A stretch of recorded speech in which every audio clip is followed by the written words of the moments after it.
affiche. Tac, super. Eh bien, écoutez, bonjour à toutes et à tous. C'est un webinaire un peu particulier. C'est le premier qu'on fait, donc on est plutôt ravis en tout cas que Bruno Sultan ait accepté effectivement ce témoignage. Et puis avec Vincent, bien sûr, Vincent Darnaud, pour pouvoir partager une spécificité de nos accompagnements et puis du travail qu'on fait aussi chez Améliore sur le déploiement effectivement d'un ERP. C'est toujours un moment un peu particulier, cette phase. Donc on a un moment assez clair, hein. Ce webinaire il est découpé, je vais faire un petit mot d'accueil représenté pour ceux qui ne connaissent pas effectivement Améliore, et puis ensuite on passera un petit peu de contexte avec Vincent sur qu'est-ce qu'on entend effectivement par ERP, pourquoi ça en devient finalement aussi à aujourd'hui un enjeu crucial. Et puis derrière, on aura cette phase d'interview que Bruno a accepté finalement de partager avec nous sur ce déploiement finalement d'un outil digital chez Greencube, donc que je vais présenter, mais je te laisserai bien sûr Bruno revenir là-dessus par la suite. Et puis on aura le temps effectivement pour un question-réponse si on est encore toujours effectivement dans ce timing. Donc n'hésitez pas à le mettre sur le chat et puis je me ferai l'officier, en tout cas, le transmetteur de ces questions. On essaiera, je vous l'ai dit, de terminer effectivement un peu avant 14 h pour que tout le monde puisse repartir sur son activité avec, j'espère, enrichi de toute cette expérience et de tous ces échanges. Globalement, pour en revenir, alors moi je vais vous raconter aussi pourquoi à un moment donné on en est venu sur cette mission chez Améliore et de travailler avec Vincent sur la partie déploiement des ERP. Déjà, première chose, Améliore, donc, on est spécialisé, nous, sur cette partie performance responsable à travers aujourd'hui 4 grandes thématiques. On est connu en règle générale pour la partie achat, supply opération, mais aussi sur cette partie responsabilité des organisations, cette responsabilité sociétale, avec 2 sites, un à Montpellier et un à Dijon. Et on va plus particulièrement vous parler aujourd'hui de supply et d'opération. Aujourd'hui, quand on travaille effectivement chez Améliore sur des convictions d'accompagner toute taille d'organisation, puisque vous le verrez, on a aujourd'hui autant des grands donneurs d'ordre, des grandes structures que des PME moyennes. Et puis aussi, on travaille aujourd'hui avec des collectivités territoriales. On a cette conviction assez forte qu'on a besoin, quand on travaille sur l'amélioration de la performance d'une organisation, d'une politique efficace qui passe à aujourd'hui effectivement par le déploiement d'outils. C'est super effectivement derrière d'avoir une politique, mais derrière elle se doit d'être la plus opérationnelle possible et de plus en plus on est venu à travailler effectivement sur le déploiement de RP. On le verra, c'est pas tout à fait ce qui était dans le cadre de la mission avec Vincent et Bruno, pardon, excusez-moi. C'était pas vraiment effectivement le cas. On verra dans quel cadre et Vincent pourra revenir dessus. Vous avez été amenés finalement à travailler ensemble sur ce déploiement. Notre équipe, elle repose effectivement ici sur des valeurs assez fortes. Cette notion de responsabilité, puisqu'aujourd'hui on travaille sur cette notion de responsabilité sociétale pour nous de manière assez transverse. Sur cette notion aussi de transparence, avec une communication qu'on essaie de faire, et vous le verrez aussi à travers ce webinaire, de manière la plus honnête sur les pratiques, les décisions et la performance aussi de notre entreprise. Et puis on essaie de le faire avec la plus grande des proximités. C'est pour ça d'ailleurs qu'on a ouvert depuis maintenant un peu moins de 6 mois cette antenne effectivement à Dijon. Vous retrouverez, et ça vous pouvez le retrouver sur notre site internet, mais nos engagements effectivement RSE qui sont très orientés sur l'éthique dans les affaires, la valorisation aussi des acteurs économiques de proximité, sur l'intégration des pratiques RSE dans les domaines de l'achat. Et vous retrouverez tout ce qu'on fait, puisque chaque année, on réalise aussi un rapport RSE sur nos pratiques. Nos 3 métiers, globalement, c'est bien sûr le conseil, le management de transition, l'audit et la formation. Et là, on va rentrer plus sur un exemple aussi et des échanges sur de l'AMO, en tout cas sur du conseil ou de l'accompagnement sur la mise en œuvre de l'ERP. Je vais vous présenter un peu nos intervenants aujourd'hui. Alors, vous le ferez, vous rajouterez, Bruno et Vincent, si je me suis trompé. Bruno, Greencube, c'est une entreprise qui, depuis maintenant plus de 10 ans, commercialise des studios de jardin multi-usages à destination des particuliers propriétaires d'un terrain constructible. Tu nous expliqueras peut-être un peu plus effectivement ce que ça signifie par la suite. Jusqu'en 2018, il y avait un focus très marketing commerce et puis de plus en plus, vous avez réfléchi aux outils et aux besoins finalement d'outils dédiés en interne. Je te laisserai développer cette partie-là. Tu pourras aussi te présenter, hein, qu'on en sache un peu plus sur toi. Et puis derrière, Vincent, tu nous raconteras aussi un peu ton parcours. Ça fait maintenant quelques 3 ans qu'on collabore ensemble sur les domaines de la supply et des opérations. Tu as un parcours super intéressant à l'international, mais aussi en France depuis maintenant plusieurs années. Et je te laisserai peut-être d'ailleurs prendre la main tout de suite, si tu le veux bien. Je vais couper aussi le support et puis nous parler peut-être un petit peu plus de ce que c'est qu'un ERP, pour toi, pourquoi ça devient crucial aujourd'hui les entreprises, pourquoi on en parle aujourd'hui aussi. La parole est à toi et je te laisse continuer cette présentation pour ta partie. Super, je viens d'activer mon micro, est-ce que vous m'entendez? Ouais. C'est parfait. Donc je m'appelle Vincent. Pour me présenter très rapidement, j'ai un cursus plutôt dans des grands groupes, différents secteurs, agroalimentaire, avec une société qui s'appelle Cargill, pour laquelle j'ai travaillé un peu plus de 10 ans dans différentes géographies, en Europe, aux États-Unis, où j'étais expatrié 3 ans. Je suis intervenu sur des implémentations de RP, des designs de process, mais également sur du management d'équipe opérationnelle. J'ai rejoint par la suite une société qui est plutôt dans le retail et dans le domaine du sport, puisque j'ai travaillé en tant que directeur des opérations pour ASICS, l'équipementier sportif. Durant mes 3 ans et demi chez ASICS, j'ai pu aussi participer à l'implémentation d'un ERP. En l'occurrence SAP, chez ASICS, mais j'ai eu l'occasion d'être impliqué dans différentes implémentations, pas uniquement celle de SAP. Depuis 2021, j'interviens dans des structures, on va dire, un petit peu plus petites. Donc, à travers Ameller, on accompagne des PME qui se structurent dans le domaine des opérations et de la supply chain. Je suis intervenu dans ce cadre-là chez Greencube et on pourra s'y intéresser dans quelques minutes. Pour répondre à la question initiale de Benjamin, qu'est-ce que c'est qu'un ERP? Un ERP, en termes de définition, c'est un logiciel de gestion. Un logiciel de gestion qui vise à fédérer les différents départements d'une entreprise autour de la même base de données et autour de processus communs. Par différents départements, j'entends dans un premier temps les départements qui sont autour du flux produit, les métiers du flux produit, c'est-à-dire en partant du fournisseur, les achats, les appros, la production s'il y a une production, et puis toute la supply chain de distribution qui vise à du coup, sur cette chaîne de valeur, approvisionner une matière première, transformer cette matière première, lui amener de la valeur ajoutée et ensuite la distribuer sur un marché. J'oublie pas évidemment des fonctions transverses à ces flux-là, et notamment la finance, qui est un département qui est très impacté par l'implémentation d'un ERP. L'objectif de l'implémentation d'un ERP, c'est vraiment de structurer l'entreprise autour d'un projet commun, d'éviter d'avoir plusieurs versions de la data. C'est un vrai sujet, orienter tous les processus et créer tous ces processus-là autour de la même base de données, donc avoir une vérité unique, on va dire, puisque avant l'implémentation d'un ERP, potentiellement, il y a plusieurs versions de la data et tout le monde n'est pas fédéré autour de la même chose. Et il en va de même pour les processus. C'est des processus qui sont communs aux différents intervenants et aux différents départements qui résident dans l'entreprise. Et l'implémentation d'un ERP vise à fédérer tous ces intervenants-là autour du même processus. Comme ça que je définirais aujourd'hui un ERP.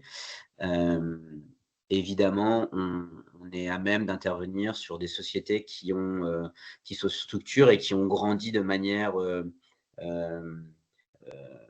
compartimentée par le passé, avec au début une start-up avec des gens qui ont fait potentiellement beaucoup de choses, différents métiers. Et au fur et à mesure que la société grandit, on structure avec les différents départements et vient à un moment donné le besoin d'implémenter un ERP pour structurer également de manière digitale les processus et avoir une seule version de la vérité à travers une seule base de données.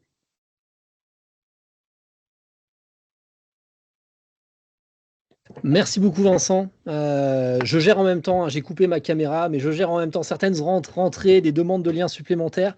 Donc, j'ai pas voulu perturber ton intervention. Merci en tout cas pour cet éclairage. On va rentrer maintenant et Bruno, la parole est à toi. Peut-être que tu peux effectivement commencer par te représenter avant qu'on rentre dans un jeu de questions-réponses, notamment sur cette implémentation. Je t'en prie. Et merci encore d'avoir accepté. Il n'y a pas de problème. Bonjour à tout le monde. Donc, je suis Bruno Sultan, je suis le directeur financier de GreenCube depuis maintenant bientôt 5 ans. Alors, j'ai un passé TPE, PME, start-up, groupe industriel, et évidemment dans le monde de la finance, compta, contrôle de gestion, et aussi avec une dimension système d'information, qui se rapproche un peu du sujet d'aujourd'hui qu'on va traiter, avec mise en place d'ERP. Alors, chez GreenCube, on commercialise des tuyaux de jardin depuis une dizaine d'années, et ça a vraiment décollé il y a 5 ans. Et jusqu'à 2019, autant c'était bien structuré sur la partie commerciale, marketing, avec des outils dédiés. Sur la partie supply chain, absolument rien du tout. Sur la partie finance et contrôle de gestion, encore moins. Et donc, c'est à ce moment-là où moi, je suis arrivé pour pouvoir structurer tous ces 2 départements. Ensuite, sur GreenCube, ça reste une petite entreprise. Moi, quand je l'ai rejoint il y a 5 ans, on faisait 3 millions d'euros de chiffre d'affaires, donc c'était encore assez petit, et avait vocation à doubler chaque année. C'est ce qui s'est passé. Et sans système d'info, c'était vraiment une galère. On court après pas mal de choses, c'est pour établir les bilans, les analyses, etc. Là, tout à l'heure, Vincent parlait de l'ERP avec surtout les fonctions supply chain et finance et contrôle. Oui, c'était un gros point d'amélioration chez nous. Ok, d'accord, très bien. Écoute, je te remercie pour cette introduction déjà et cette présentation. Globalement, est-ce que tu peux nous parler un peu justement de ces principaux défis que l'entreprise rencontrait avant de l'implémentation? Tu as commencé à nous en parler. Tu as parlé de très focus marketing, mais c'était quoi globalement qui vous a poussé, qui vous a orienté? Je vais faire un peu le lien avec ce que Vincent disait tout à l'heure, le principe de la data, avec multi-sources, multi-informations, pas la bonne data en temps réel, et les métiers, les différents métiers qui ne se parlent pas vraiment. C'est-à-dire qu'on est quand même une entreprise à connotation industrielle et logistique, hein. On vend un produit physique qui comporte une nomenclature avec près de 200 références à l'intérieur du produit fini. Et tout ça, ça ne se parlait pas. Donc, un des défis, c'était ça. Alors, j'ai une petite anecdote. C'est au moment de préparer la clôture annuelle où je demande à l'acheteur, il y en avait qu'un, on était une quinzaine il y a 5 ans, et je lui demande de me donner les commandes d'achat qui ne sont pas encore réceptionnées, les confirmées et pas encore facturées. Alors là, il me dit, attention, je n'en sais rien du tout, il faut que je regarde dans mes mails. Là, j'ai compris que ça allait être compliqué sans ERP, hein, clairement. D'accord, ok. Du coup, Vincent, toi, comment, lorsque tu as rencontré Bruno la première fois, alors, on froissera personne, mais je crois que tu pourras nous raconter l'histoire. D'ailleurs, vous pourrez nous raconter l'histoire avant, mais je crois qu'il y a une petite histoire montpelliéraine là-dessous. Comment tu as analysé les défis et les solutions? Qu'est-ce que tu as pu trouver et qu'est-ce qui vous a amené finalement dans cette collaboration?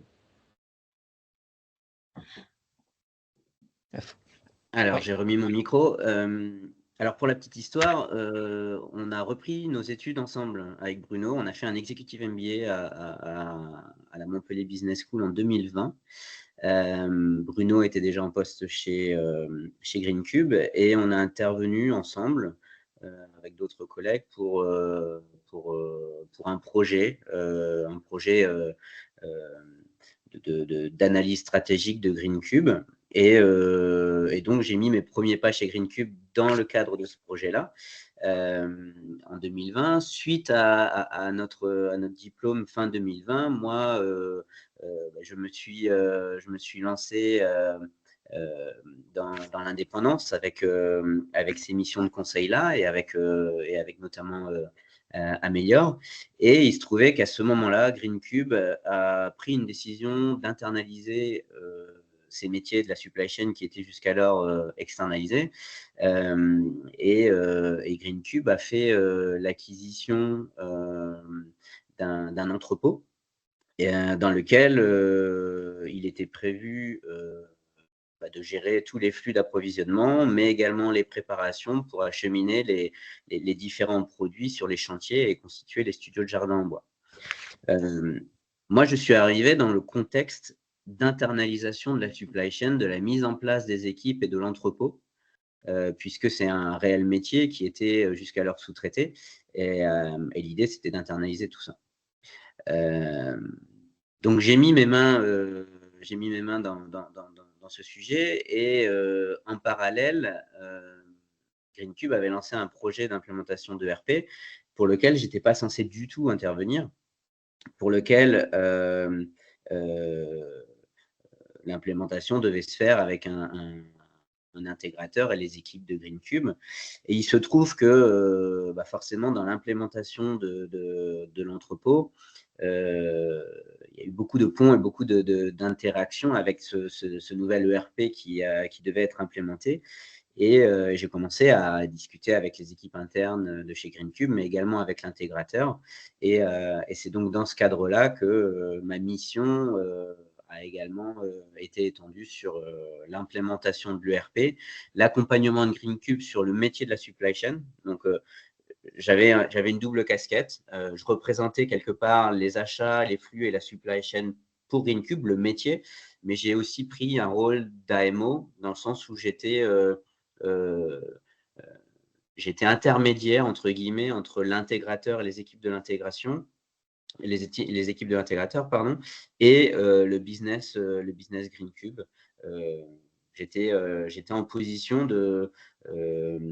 d'intermédiaire, puisque j'étais en mesure de dialoguer avec les intégrateurs sur un aspect digital et technique et avec les équipes GreenCube sur le sujet business, c'est-à-dire métier de la supply chain et comment traduire un processus technique en un processus business pour GreenCube. Donc, je suis indirectement intervenu sur ces sujets-là pour GreenCube, et c'est comme ça qu'on a travaillé, on a collaboré sur ces sujets-là avec moi. Ah, super, merci. Donc là, on était effectivement sur un peu ces défis initiaux et sur cette réflexion de mise en œuvre. On va rentrer un peu plus maintenant dans le process d'implémentation et je vais revenir vers toi du coup, Bruno. Qu'est-ce qui vous a décidé finalement à opter pour une solution de ERP? Il y avait peut-être d'autres choix possibles, mais en tout cas, qu'est-ce qui vous a orienté finalement sur l'ERP et comment ça s'est fait? L'idée, c'était quand même d'accompagner non seulement la croissance, mais de sécuriser la donnée, sécuriser les process, les flux, et de récupérer en interne, puisque la partie supply chain était externalisée, comme le disait Vincent, nous ça a été fait fin 2020, et la partie compta aussi était externalisée. Donc on maîtrisait pas grand-chose au final. Et le RP, c'est devenu très rapidement une évidence pour permettre de fluidifier, sécuriser et établir des process en fait. C'est un peu la colonne vertébrale autour du produit GreenCube. Essentiel. Il y a eu aussi, je crois, le fait le fait que vous soyez dans une entreprise aussi avec très forte croissance a fait que ça a bougé peut-être plus rapidement les lignes? Oui, ça a été aussi une des difficultés. Finalement, c'était pas trop en mode classique où on rédige un cahier des charges pendant 3 mois, tout est pointu, précis, et puis on lance le projet avec l'intégrateur, etc., etc. Un go live 1 an après, on forme. Enfin bon, là, on a tout fait en 4 mois et demi à peu près. Alors, tout n'a pas été parfait forcément, mais on a réussi à lancer. Et heureusement, bon, pour le coup, qu'il y avait quand même Vincent sur la partie supply chain, parce que à la base, on partait sans quelqu'un avec cette casquette supply chain. C'était pas faute d'avoir demandé, mais bon. parce que il y avait quand même c'est une ressource clé là, hein, à ce moment-là, la supply chain autour du produit, l'entrepôt derrière. Euh, bon, enfin, c'est pas à l'intégrateur de décider de paramétrer. Donc, ça s'est fait très, très, très rapidement, ouais, en 4 mois, 4 mois et demi. Et le défi, ça a été finalement de gérer l'entre-deux, entre le moment où il n'y a pas de d'ERP, où il n'y a pas les sous-traitants, les externes, hein, ceux qui faisaient la supply et la compta. Et là, vous avez une notion de vide le premier trimestre 2021 qui est un peu particulier, hein, parce qu'il faut pouvoir jongler avec absolument rien tout en faisant. Et l'autre élément, c'est comme on a été très vite, bah, finalement, on a fait beaucoup de, je ne sais pas si on en parlera après, s'il sera dans les questions, mais on a fait beaucoup de développement supplémentaire tout au long du projet. Ça a été un peu, alors on entend souvent en méthode agile, là, où on faisait on corrigeait tout en faisant. C'était un peu ça, l'idée. Bah, on pourra y revenir. Ouais. Globalement, ouais, ou à moins que tu veuilles le détailler tout de suite aussi, parce que moi, l'idée, c'était qu'on regarde aussi sur le process, c'est comment vous l'avez fait, mais ça rentre d'ailleurs dans cette phase-là. En gros, comment toi, finalement, quelles sont les étapes, finalement, le process d'implémentation de l'ERP, comment vous avez fonctionné? Là, tu disais que vous aviez eu effectivement recours à un moment donné à du développement particulier. Comment se sont faites ces différentes grandes étapes? Voilà, les grandes étapes, c'est bah, déjà, il faut décider et mettre tout le monde d'accord sur le choix de l'ERP. Déjà, qu'il faille un ERP, c'était une évidence, mais après, il faut choisir. Et ensuite, bah, on a quand même rédigé les quelques spécificités qui étaient absolument nécessaires pour démarrer. Euh, Puis bah, on a choisi le prestataire. Point clé aussi, l'intégrateur, vraiment point clé. Et puis après, bah, le Go Live, on va dire que ce qui est important, c'est de pouvoir embarquer les gens aussi sur la formation, l'accompagnement après. Tout a été fait, mais très rapidement, en fait, pour moi. Parce que dans le même contexte, on passait d'un entrepôt externalisé de 200 mètres carrés à un entrepôt en interne de 1000 et quelques mètres carrés. On doublait les effectifs, on doublait le chiffre d'affaires et les process s'écrivaient au même moment, se corrigeaient au même moment qu'on implémentait un ERP. Alors, c'est vrai que ça n'a pas été évident. Et du coup, on a fait pendant 1 an et demi après d'autres développements pour corriger certaines anomalies ou bah, des développements parce qu'on avait oublié tel flux dans notre ERP. Ouais. Le choix, je crois, avant que peut-être j'interroge aussi Vincent sur toi, la manière dont tu as de voir effectivement les étapes clés effectivement d'implémentation. Le choix, je crois que tu disais globalement que tout a été très vite aussi. Le choix de l'ERP a été un peu poussé, enfin tout a été finalement très vite. C'est aussi peut-être c'est un regret d'une certaine manière, le fait d'avoir tout poussé trop vite. Est-ce que ça aurait mérité, est-ce que vous auriez pu, peut-être que c'était poussé aussi par le temps et les contraintes, hein, des fois, globalement, mais est-ce une approche un peu différente, à ton avis? Contrainte de temps, contrainte financière, parce que ça coûte cher la Ouais. mise en place d'un ERP. Mais non, aucun regret, parce qu'en fait, ça a permis justement quand même de structurer, d'améliorer considérablement nos process. Et moi, sur la partie finance, évidemment, c'est un- c'était incontournable. Néanmoins, sur le choix de l'ERP, bah, on est presque en train de revenir un peu, pas en arrière, mais en se disant, bah, on va peut-être en choisir un autre maintenant. Ouais. Ok. C'est probable. Plutôt que de faire une montée de version, avec de multiples développements ou correctifs, bah, peut-être qu'on va partir, maintenant qu'on sait quand même mieux ce que c'est, on va prendre plus de temps, on va prendre plus d'argent et on va peut-être changer de RP. Ouais. C'est parce qu'aujourd'hui, l'outil que vous avez, globalement, a atteint ses limites, en tout cas, et où vous avez aussi découvert d'autres attentes, finalement, vous Ouais. avez un autre périmètre, peut-être? Il y a d'autres attentes, tout à fait. Atteint ses limites, non, il n'est pas limité en soi. Il y a des fonctionnalités qui sont bien, il y en a d'autres manquantes. Mais on l'a mal paramétré. C'est un point très important dès le départ. Un exemple, c'est on n'est pas parti du tout sur un multi-société, multi-pays, Ouais. multi-devise. Et bah, c'était une erreur parce que, bah, allez, 1 an et demi après, on avait déjà 2 filiales. On prévoit d'en avoir plusieurs et on prévoit d'aller ne serait-ce qu'en Europe. Donc, et aujourd'hui, le ERP n'est pas du tout câblé pour faire ça. Pas du tout. D'accord. Ok, ça marche.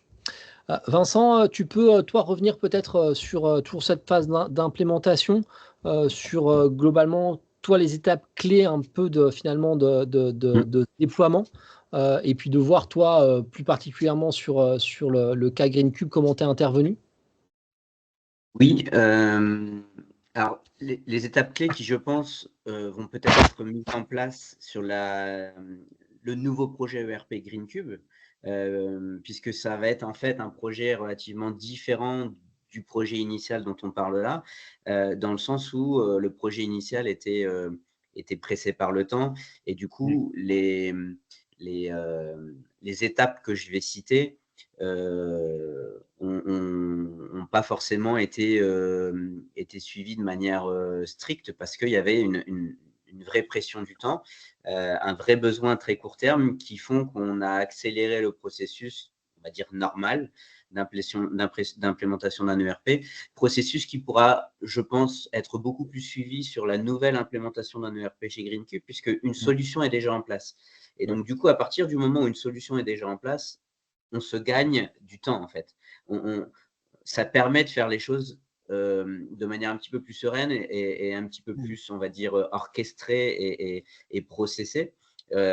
Chose qui est beaucoup moins le cas sur la première implémentation, notamment chez GreenCube, puisque on n'avait pas de solution en place. Donc, le premier besoin et qui était pressé par le temps, c'était de mettre une solution. C'est une des raisons aussi qui explique pourquoi un processus normal d'implémentation de ERP n'a pas été forcément tout à fait suivi. Pour revenir à la question initiale, le processus d'implémentation de ERP tel que je le conçois moi, on est d'abord sur un listing, on va dire un cahier des charges qui n'est pas forcément exhaustif, mais un cahier des charges qui, à minima, mentionne les besoins de fonctionnalités particuliers, qui comporte les aspects légaux du business.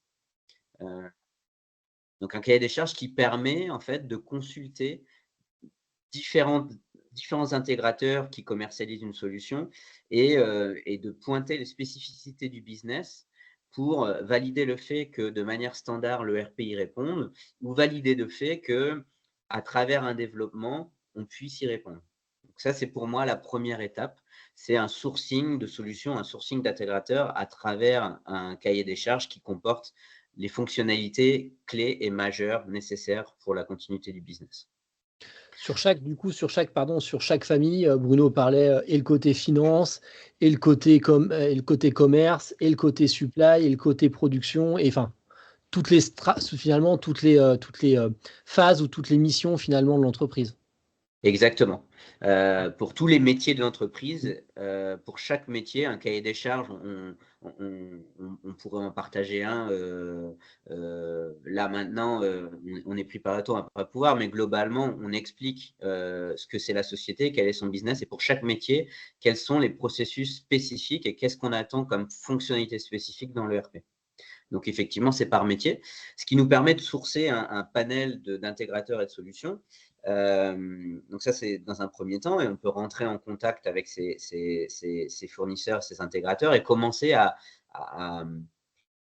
comprendre la potentielle solution à travers des démos. Souvent, un intégrateur peut être amené à faire une démo qui est, on va dire, orientée par rapport au cahier des charges, orientée business, et on peut commencer à avoir une vue de l'interface, à comprendre comment l'ERP pourrait nous aider à fédérer les différents départements du business à terme. Évidemment, suite à ça, on rentre en contact avec les intégrateurs, on construit une relation, on commence à parler aussi prix. Comme Bruno l'a dit, l'implémentation d'un ERP, c'est pas anodin. Et donc, on commence à parler prix, on essaye de mettre des valeurs sur chaque implémentation des solutions qui sont proposées. Suite à ça, une sélection est faite et on s'arrête sur une solution et un intégrateur. Et le lancement de l'implémentation, je dis le sourcing est fini, on lance l'implémentation de l'ERP. Et sur ces différentes étapes-là, je les découperai les découperai de telle sorte. La première étape, c'est de constituer une équipe interne, une équipe qu'on appelle une équipe d'utilisateurs clés qui représente les différents métiers du business. Et donc, on nomme un expert du métier qui représente ce métier-là dans l'équipe d'implémentation de l'ERP. Donc, on va avoir un expert achat, un expert supply chain, un expert finance, qui vont représenter, on va dire Greencube pour notre exemple, et qui vont représenter le métier achat, supply chain ou finance pour Greencube. Ce n'est pas forcément une personne différente à chaque fois. Une personne peut représenter plusieurs métiers, mais on essaye de constituer quand même une équipe d'utilisateurs clés qui va être porteur du projet en interne. Et donc, on va essayer de leur dédier du temps à cette implémentation-là. Cette équipe-là va être amenée en termes de séquence à collecter de la data, puisque un ERP est vraiment dépendant de ce qu'on y injecte. Si on injecte des datas qui sont de qualité, on a potentiellement une solution qui est de qualité. Si on ne travaille pas sur sa data et qu'on n'injecte pas ce qu'il faut dedans, l'ERP, au final, ça reste un outil informatique et l'ERP ne va pas faire de la magie. On a également une étape qui est l'étape de configuration de l'ERP. Donc, configurer tous les paramètres qui permettent au processus d'être utilisé. On a une étape de formation des utilisateurs clés. Ces utilisateurs clés-là, une fois formés, forment les utilisateurs finaux de l'entreprise. Donc, on a cette équipe d'utilisateurs clés qui va être à même d'expliquer les nouveaux processus et comment fonctionne la nouvelle solution en interne pour l'ensemble de l'équipe qui est impactée par l'implémentation de l'ERP, par la solution. Et suite à ça, on a ce qu'on appelle un Go Live, donc un jour d'implémentation. Le fameux live. Le fameux Go Live, où on va couper la solution historique pour ouvrir la nouvelle solution. Et à l'ouverture de cette nouvelle solution, on a une période de support, puisque on a soit des nouveaux bugs qui sont identifiés et qu'il faut gérer au fur et à mesure, ou soit on a pris la décision d'implémenter l'ERP en sachant qu'on n'avait pas tout solutionné en amont. Et donc, il y a une période de support qui existe pour affiner cette solution-là. Ce support-là peut être plus ou moins long. Dans le cas de Greencube, puisque toutes les étapes d'avant avaient été accélérées, on a eu un support qui, tu me corriges Bruno, mais qui a duré plusieurs mois et voire plusieurs années, ouais. 1 ou 2 ans, sur des projets où on a vraiment travaillé en amont sur les différentes étapes. Ce support-là peut potentiellement être beaucoup plus court. J'aurais tendance à dire 6 mois. Voilà les étapes telles que je les conçois sur un ERP, on va dire, classique quand on a, entre guillemets, du temps. Après, pour aussi rajouter ma patte à cet échange, on sait globalement que de manière globale, le déploiement de ERP, il y a toujours un risque d'échec qui est existant. Il y a une stat, globalement, une étude qui avait été menée en fin 2020 sur les défaillances, le risque. Il y avait 20% des entreprises sur un sondage qui avait été mené qui avaient subi finalement un échec. Nous, on a le cas de clients qui sont partis sans ce process-là et qu'on a rencontré par la suite et à qui on a même suggéré très fortement d'arrêter le déploiement parce que pas forcément les équipes en place, la maturité, niveau de maturité et des coûts finalement largement supplémentaires. Parce qu'on a parlé de coûts, c'est un vrai coût, la partie ERP déploiement, un coût largement supérieur à l'estimation qui avait été réalisée et à l'atteinte aussi, le budget versus l'atteinte finalement de ce qui était attendu. Donc il y a un gros risque et c'est pour ça que pour nous, par exemple, c'était important de pouvoir mener ce type d'échange avec une réussite effectivement chez Greencube. Mais il y a un vrai risque effectivement d'avoir une solution qui avorte purement et simplement, d'ordre de 20% sur l'étude dont je vous parle. D'ailleurs, ça va nous amener du coup sur cette phase un peu de défi. Des grands défis finalement dans le déploiement. Je reviens vers toi Bruno pour que tu nous parles un petit peu justement des grands défis que vous avez rencontrés et comment vous les avez aussi surmontés. Les défis, j'ai abordé légèrement tout à l'heure, mais c'est la rapidité de mise en œuvre. C'était un défi. Le fait que pendant 3 mois, il n'y a rien du tout, ne serait-ce qu'en finance. Hein. Je ne sais pas s'il y a des financiers autour dans le webinaire, mais J'en ai vu quelques-uns, euh, au quand vous moins. faites quand vous faites une clôture au 31 décembre et que c'est géré par un externe, hein, enfin un cabinet, et que vous implémentez un ERP, c'est-à-dire que vous n'avez absolument aucun support informatique, la compta a été faite sur Google Sheet pendant 3 mois et demi. Waouh. Donc c'était de mon côté un énorme défi à relever. Et sans interruption de service sur le paiement des fournisseurs, le suivi analytique des projets, la partie cash flow, la partie reporting au fonds d'investissement, etc.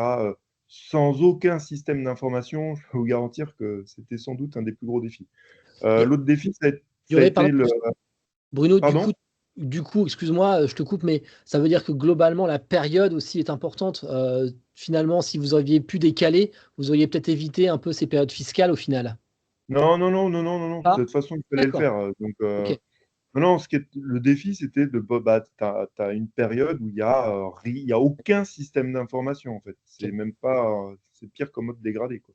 Ouais, d'accord. Ok. Un autre défi, ça a été de fédérer autour de l'implémentation. Donc, un peu en termes de change management. Hein. Mhm. C'est pas forcément évident parce qu'il y a toujours un peu de réfractaires, ou alors on aurait dû faire autrement, ou ceci ou cela. Bon, ça a été un petit défi. Ouais. Puis au final, c'est rentré dans l'ordre. Mais il y a eu quelques réticences, oui. D'accord. Donc cette partie conduite du changement Ah finalement ouais, et, ouais. euh, et la relation finalement avec les acteurs. Mm, mm. Ah, vas-y, Juste pardon. peut-être, un autre point, je ne sais pas si on abordera, mais c'est la définition du scope. Le RP, il doit quand même être. Enfin, il peut faire tout ou partie de l'ensemble de l'entreprise. Nous, on a décidé d'avoir un CRM dédié qui n'est pas du tout sur Mhm. notre ERP. Et donc voilà, pour moi, c'est cette notion de découpage. Quels Ouais. seront les métiers qui seront gérés dans cette ERP? Et l'erreur qui a été faite, c'est on a bien identifié notre scope, supply chain, finance, et donc le projet, c'est supply chain, finance. Et pour moi, ça a été une erreur parce qu'on n'a pas du tout tenu compte des liens, parce qu'il y a quand même des liens avec le marketing, par exemple, Mhm. avec le commerce, des liens forts, et on est parti dans notre coin. Et en fait, non, ça, c'était une erreur. C'était une erreur parce que, et ce que je corrige là maintenant, même si eux n'ont pas la solution ERP, il y a quand même des informations qui viennent du marketing, du commerce, qui finiront un moment donné ou un autre dans la supply chain et en finance. Du coup, il faut le voir comme un ensemble. C'est vrai qu'il y aura un périmètre de RP. Tout le monde ne sera pas utilisateur de l'ERP, mais il n'empêche qu'il y a des informations qui sont dans d'autres services pour lesquels on a besoin de correctement les paramétrer, correctement les lier. Ça, D'accord. c'est le prochain défi. Ça n'a pas été le défi, on l'a oublié la fois d'avant. Le défi pour le prochain, c'est justement même si eux n'ont pas le RP, le prochain ERP, le marketing est dans le projet. Ouais, d'accord. Mais c'est vraiment, je pense que c'était important que tu rappelles effectivement le fait que le RP, enfin, on peut choisir de pas l'utiliser sur la totalité finalement des sphères et des différents métiers, qu'il peut y avoir Mm. des spécificités particulières. Et dans ce que j'entends aussi chez Green Cube, c'est que sur la partie commerce notamment, vous étiez peut-être très avancé. Et donc, du coup, il y avait un outil qui était probablement et qui est toujours en place et qui mérite, enfin, qui méritait en tout cas de rester, quoi. Alors en fait, pendant qu'on a déployé notre ERP, on a créé de toutes pièces, on est parti de zéro sur une solution de gestion commerciale où on a fait un développement interne pour cet outil-là. Ok, ouais, vous êtes rajouté la contrainte, quoi. Donc, oui, oui. Donc c'était un défi parce qu'en fait, il y avait ce double système d'information à mettre en place. Et en plus, il fallait que ça communique. Mais eux étaient de leur côté et nous d'une autre. Enfin, ça c'était un des points négatifs, on va dire. Ouais. Toi, du coup, Vincent, tu es arrivé sur une partie, sur un défi qui était plutôt très orienté supply. Comment tu as travaillé globalement sur cette partie-là? Je crois qu'il y avait aussi une notion d'entrepôt externalisé, hein, si je dis pas de bêtises, puisque l'entrepôt n'est pas forcément sur le même site que le siège, ou en tout cas à distance, il me semble. Comment tu es intervenu, toi, sur cette partie-là? Quels étaient les défis finalement plus spécifiques, Vincent? Alors, à la base, effectivement, le siège était pas sur le même lieu que l'entrepôt. En revanche, il n'y a pas eu de défi associé à ça, si ce n'est que, évidemment, pour fédérer l'ensemble de l'entreprise, c'était potentiellement plus compliqué parce que tout le monde n'est pas au même endroit. Mais d'un point de vue, on va dire, design de la solution, en termes de supply chain du moins, l'impact il est relativement neutre sur le design de la solution, les processus et les data. Je dirais que les défis ont été d'une part de collecter les bonnes data, de définir des stratégies qui nous amènent à collecter les bonnes data. Quand on parle de délai de réapprovisionnement, quand on parle de stock tampon, de safety stock, on a plusieurs stratégies possibles. Et un des défis était la maturité des départements achats et supply chain dans la compréhension de ces sujets-là, qui potentiellement ne permettaient pas vraiment de définir la data, de la collecter et de la plugger dans le système. Donc ça, c'était un vrai défi d'accompagner en fait les ressources qui étaient en place et d'implémenter l'ERP tout en les formant. Pour rappel, on venait juste d'internaliser ces fonctions-là, il y avait un acheteur et ça s'arrêtait à ça. Donc, quand on est arrivé, il y avait un cas-risque qui était externe, qui venait du sous-traitant historique, et on avait un acheteur. Donc, c'était uniquement ça, les ressources. Alors, donc ça a été un vrai défi. Ah. Un acheteur et sa boîte mail. Ouais, celle-là, je l'oublierai jamais. Et donc, cet acheteur-là et sa boîte mail, plus un cariste externe, expliquer ce qu'est un ERP, comment on va modéliser l'ERP dans la gestion au quotidien du processus achat et supply chain, ça a été un vrai défi d'embarquer en fait les ressources et des ressources qui n'étaient pas forcément matures dans la digitalisation des processus. Un autre défi que je mentionnerais, mais c'est pas tant un défi, c'est peut-être plus un conseil pour l'audience qui réfléchit à implémenter un ERP. Je dirais que c'est l'implication et le discours que le leadership, le responsable ou l'équipe responsable peut avoir sur l'importance de cette implémentation-là. Faut vraiment pas le voir comme j'achète une licence Excel et je mets en place Excel. C'est vraiment beaucoup plus complexe. Et dans la gestion du changement, dans le management du changement, c'est extrêmement important et capital que le leadership, ou du moins ce qui représente le leadership en interne, prenne la parole et soit moteur et support dans le processus d'implémentation. Ça change réellement la donne dans l'acceptation du changement et dans le management de ce changement. Donc, si je pouvais donner un conseil à tous ceux qui veulent implémenter un ERP, ça serait vraiment ce conseil-là. Un autre défi, c'est qu'on est arrivé, le choix de l'ERP était déjà fait. Et donc, il a fallu s'adapter à ce choix-là avec les fonctionnalités standards qui existaient. Et donc, soit adapter notre processus existant à ce processus standard qui existait dans l'ERP. Et dans ce cas-là, expliquer aux équipes et gérer le changement. Ou alors, se lancer dans des développements qui permettaient de on va dire, la version standard de l'ERP et de l'adapter au processus qui était existant dans un business, dans le business de Greencube. Donc ça, c'est un autre conseil.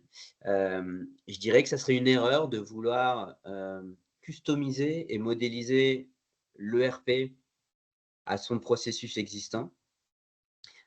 Faut trouver vraiment le bon équilibre entre ajuster son processus existant et l'adapter au processus standard de l'ERP, c'est-à-dire peut-être modifier sa façon de faire par rapport à ce que le processus standard propose dans cet ERP-là, et ne pas se lancer dans des développements puisqu'on s'éloigne au fur et à mesure de la solution standard, et on a une problématique de support, on a une problématique de montée de version. Si plus tard on souhaite monter à la version supérieure avec beaucoup de développement, on génère beaucoup de complexité à updater les versions.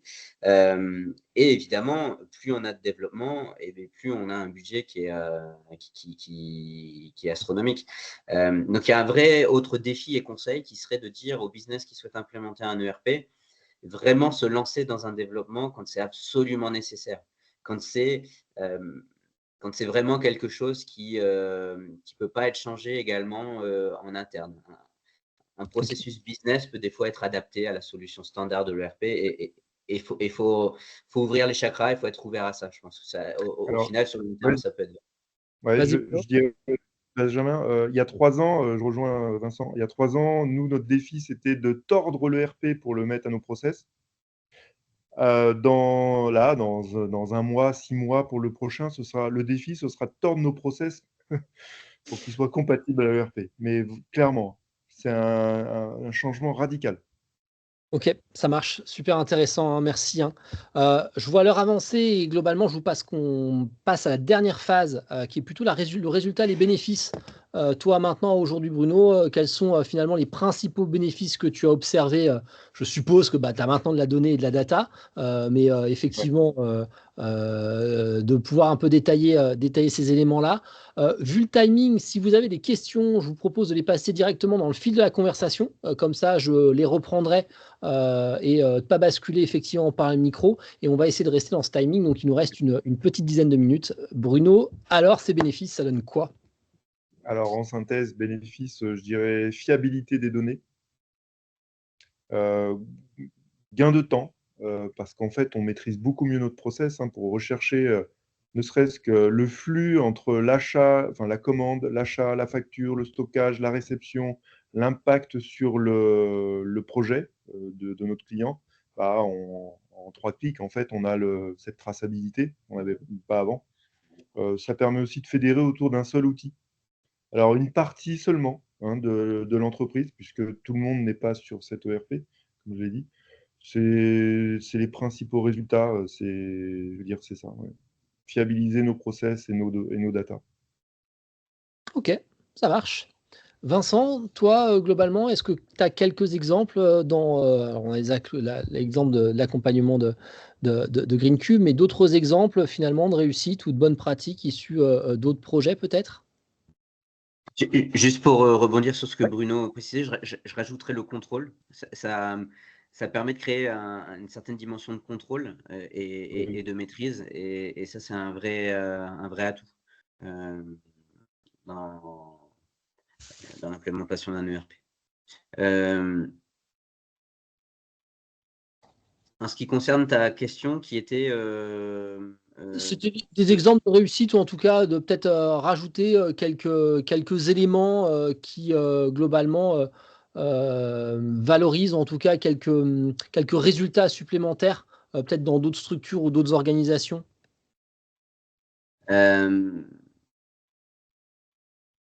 alors, d'autres exemples ou d'autres conseils, on va dire, au-delà de ce qu'on a déjà discuté, je dirais que l'implication relativement en amont des différents utilisateurs clés est déterminant. En fait, ça permet dès le début du projet, d'embarquer les gens, ou du moins une partie des gens qui seront influençants dans l'entreprise. Et je pense qu'en termes de management de changement, c'est une bonne pratique. On a parlé d'adapter ces processus à la solution standard de l'ERP. Je dirais aussi que l'ERP répond à une partie du besoin et pas forcément l'ensemble du besoin. Une bonne pratique pourrait être d'imaginer un ERP qui vient se coupler avec des solutions satellites qui sont capitales pour l'entreprise. Donc un CRM particulièrement, qui permettrait de faire plus de choses que, on va dire, la solution CRM standard de l'ERP. Ça, c'est dans l'infrastructure et dans la détermination de l'infrastructure future de la société, c'est des réflexions à apporter en amont. Est-ce que mon ERP vient remplacer tout et je travaille juste sur cette implémentation-là, ou est-ce que, en fait, mon projet, c'est l'infrastructure digitale complète de l'entreprise et j'implémente un ERP qui vient potentiellement discuter avec un CRM, et donc dans ce cas-là, j'ai des interfaces entre les deux sur lesquelles je dois travailler, mais pas que le CRM, il y a plein d'autres sujets satellites, en fait, des softwares, des outils métiers qui viennent apporter beaucoup plus de précision et beaucoup plus de fonctionnalités que le standard d'un ERP. Et donc, apporter cette réflexion-là sur l'infrastructure de l'ensemble des outils digitaux de l'entreprise, ça peut être aussi une bonne pratique lorsqu'on structure une société à travers l'implémentation d'un ERP. Ok, super. Merci. Alors, j'ai pas forcément vu de questions. Ça tape, ça repart. J'attends de voir. En attendant, peut-être, moi, j'en ai profité pour prendre des notes derrière et puis faire un peu une synthèse de nos différents échanges. Moi, j'ai noté globalement qu'il fallait prévoir du temps en amont, pendant sur le déploiement, mais aussi après, qu'il y avait vraiment 3 phases finalement qui entouraient le déploiement de l'outil.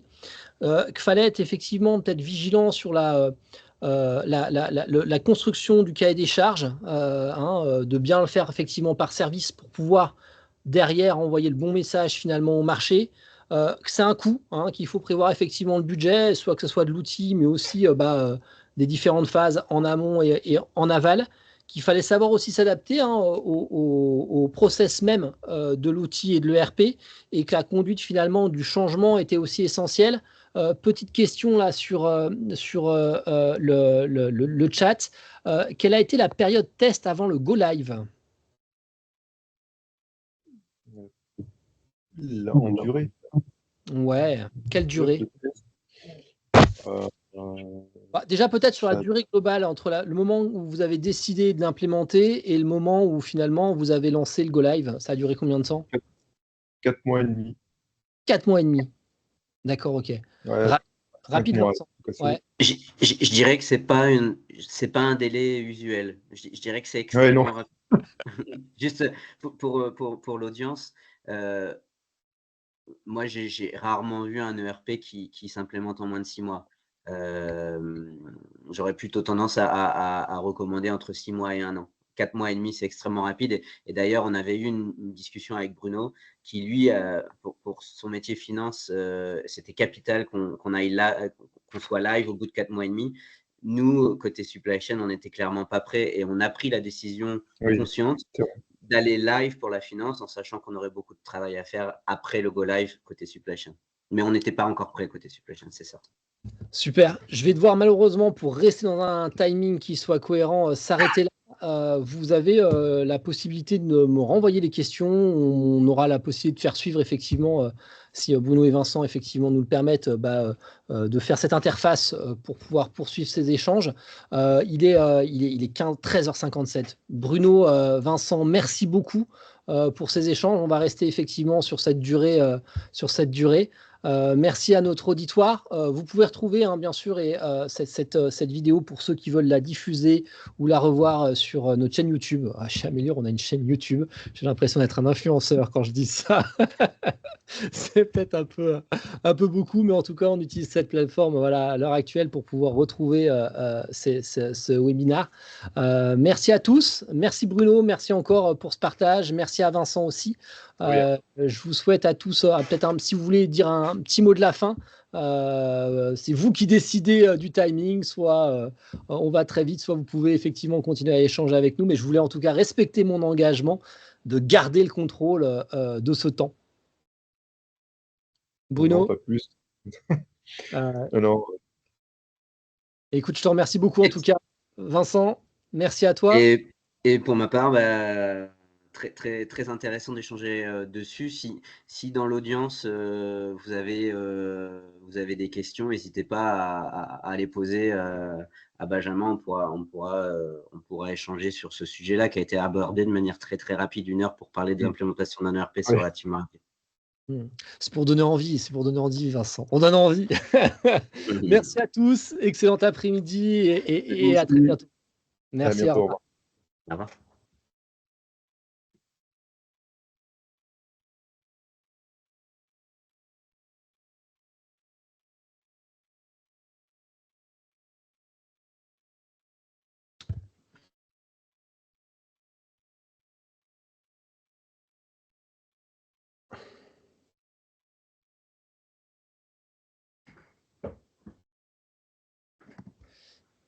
Yes.